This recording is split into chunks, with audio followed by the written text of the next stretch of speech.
Hey there, in this quick video I'm going to show you how you can possibly reset your NordicTrack treadmill.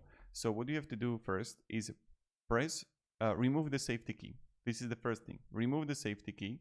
When you're going to remove the safety key, then you want to press and hold the speed plus and stop keys at the same time. So you're going to press the stop key and the speed plus at the same time. Then you want to put the safety key on while you're holding the keys. Okay. Then press stop once. Then hit the incline plus arrow and then incline go the whole way up and down. Then I tried this and it worked. So this is something that I found my camera just went off.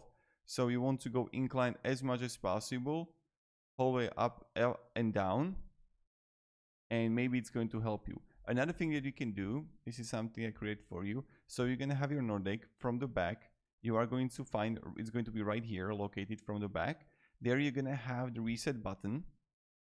And what you want to do is that you just want to take a pinhole or something, press and hold it for as long as possible. And while you're going to press and hold it, when it's going to be turned on, you want to unplug it while you're holding it, then plug it back in while you're holding it, and it's going to say like it's like updating and things like that. It's going to reset, but this is something that you can try. So have a great day and goodbye.